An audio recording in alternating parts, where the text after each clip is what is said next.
Hello, gardeners. Welcome. We're so glad you're here. Today we have two different messages. One at 9 a.m. You're going to see this one, a song, and have a little prayer time.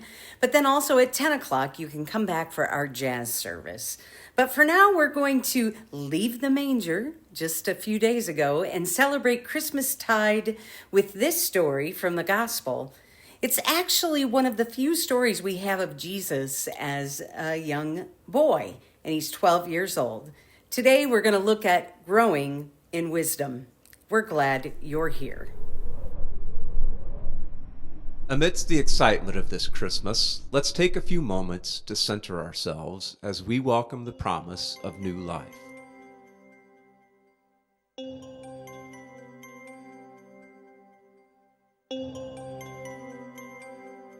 Please join in these words of good cheer. Shalom, salam, namaste, peace.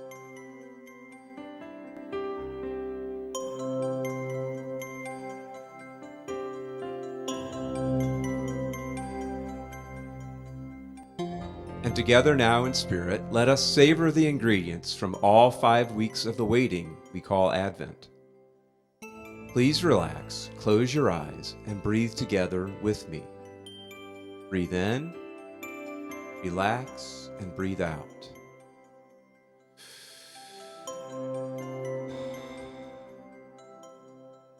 Breathe in and breathe out your worries. Then breathe in the peace of a new beginning. Breathe out your fears. Breathe in the hope of a new beginning. Breathe out your sorrows. Breathe in the joy of a new beginning. Breathe out loneliness. Breathe in the love of a new beginning. Breathe out darkness. Breathe in the light of this new beginning. Amen.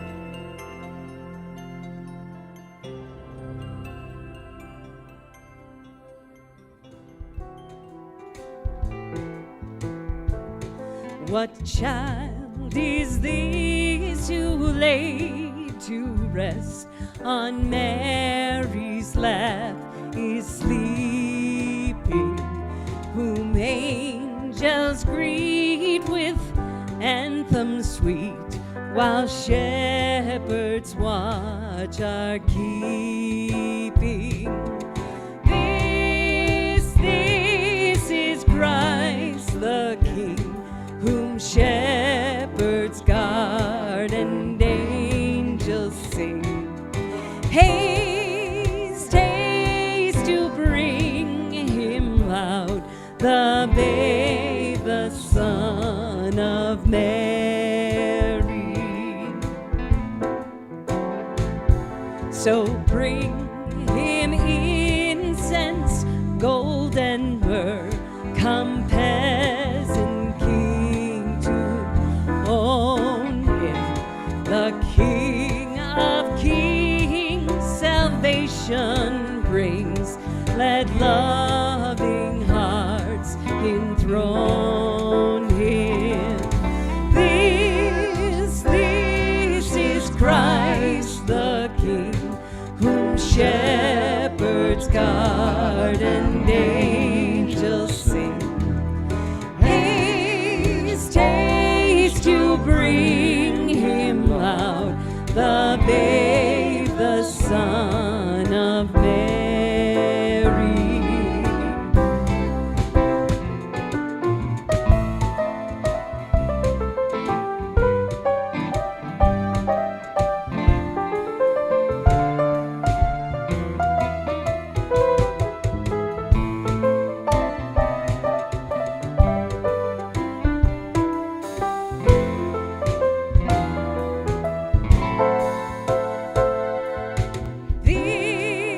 This is Christ the King, whom shepherds guard and angels sing. Haste, haste to bring him loud, the babe, the Son of Mary.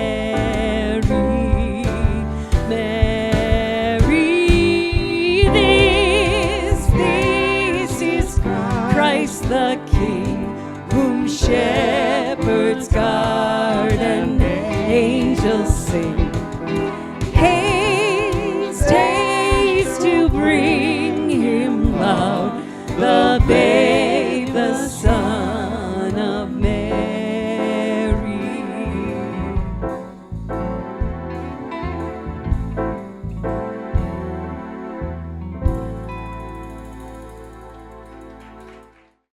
As I mentioned before, the title of this message is Growing in Wisdom.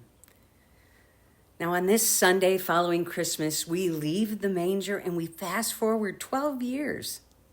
Yes, it's true. There's not much in between that is written about the story of Jesus' childhood. So let's look at this childhood story from when he was 12. It's found in Luke 2, verses 41 through 52, and I'm reading from the Message translation. Every year, Jesus' parents traveled to Jerusalem for the feast of Passover. When he was 12 years old, they went up, as they always did, for the feast. When it was over and they left for home, the child Jesus stayed behind in Jerusalem, but his parents didn't know it. Thinking he was somewhere in the company of pilgrims, they journeyed for a whole day and then began looking for him amongst relatives and neighbors. When they didn't find him, they went back to Jerusalem looking for him. The next day, they found him in the temple, seated among the teachers, listening to them and asking questions. The teachers were all quite taken with him, impressed with the sharpness of his answers. But his parents were not impressed. They were upset. They were hurt. His mother said, "Young man, why have you done this to us? Your father and I have been half out of our minds looking for you." He said, "Why were you looking for me? Didn't you know that I had to be here, dealing with the things of my father?" But they had no idea what he was talking about. So he went back to Nazareth with them and lived obediently with them. His mother held these things dearly deep within herself, and Jesus matured, growing up in both body and spirit, blessed by both God and people. Not much is known about those early years, but something about this story makes me think that Jesus was not a dream to raise. I'd call him a strong-willed child. I imagine at some point Mary had to ask Joseph the carpenter to make a little time-out chair for toddler Jesus. He probably at one point or another talked back to his mother. And here we can see he makes it to a time, like most 12-year-olds, where he's trying to figure out what it means to grow into being a young man. And he steps into his free spirit and his free will. I mean, think about it. He was 12 years old, on a journey where he was granted a little bit of freedom to move about in and out of the caravan and out of the watchful eye of his parents. He was 12. So he was growing up, and at that odd age that where your body changes, and there was probably some pimples and hormones and mood swings and friends and girls. I'm sure there are all those elements that come with our adolescence that came with Jesus's. And he can do anything, but even in the midst of these changes, he knows he needs to do one thing, and that is to grow in wisdom. So he makes his way to the temple away from his friends, to learn and to find his calling. Oh, I'm sure when Mary and Joseph found out where he was, they were relieved, but they were probably pretty angry as well. I mean, a 12-year-old gone for days? But something happens when they find him in the temple. Those emotions are wiped away as soon as they see him. They witness him growing in wisdom and leading in wisdom. And somehow they had to continue to find a way to parent him and to let Jesus grow into the young man he was called to be. And what is most interesting about this is the Bible doesn't give us much of that time. We know nothing about the teens. We know nothing about his 20s. And then the story picks up again in his 30s for 3 years. all we have is this story of a young man who knew the spark of God's Spirit was within him, and he was committed to grow into wisdom, the wisdom that God had put into him. Knowing he was called to change the world. Perhaps the writers of the Bible left out those years so that we could fill in the blanks. Or perhaps it gives us the opportunity to identify with Jesus in our own story growing up. I have a nephew. His name is Fred. He's the third in a line of Irish Fred Scanlons. And now he has a teenage son, who, of course, I refer to as 4. He is a teenager, and most often my conversation with his dad involves a story about how this kid is driving 3 crazy. I'm always happy when he shares his frustrations because I can remember how hard it was to raise 3. And I always use the opportunity to remind him that he was not always the man he is now. I mean, talk about a strong-willed child. Now, he didn't have an easy childhood. His parents went through a divorce, and this little guy became very angry. And he was angry for a long time. He didn't want to be hugged. He didn't want to talk to any adults. He wanted to do what he wanted to do when he wanted to do it. And the word no meant nothing to him at all. Well, the years have gone by, and he married, and he's had 2 kids of his own, Natalie and 4, both in their teens now. I can't tell you when the story changed for my nephew, but somehow between the time he was an angry adolescent and became a father, something changed. That angry little boy will now drive hours and hours to fix the furnace for his big sister and mom. I know when his grandfather, my dad, was sick, he came to see him, and then he came back to check on his grandmother. Oh, he is a good dad who loves his family, who drive him absolutely crazy. And to top it all off, he is a gifted writer and poet. Now, he hasn't had any formal training, but he writes poetry that touches the hearts of the people around him. He wrote a poem for my dad that was read at his funeral that truly captured my dad's life story in a profound way. I don't know exactly how it happened, how this angry, belligerent, untouchable little boy grew in wisdom and strength and heart, but he did. Maybe that's why there are so many blank pages on Jesus growing up. He was able to grow into wisdom, truth, strength, and love in the midst of life, through all the ages and all the stages. Maybe the reason I decided Jesus was a strong-willed child is because I too was a strong-willed child.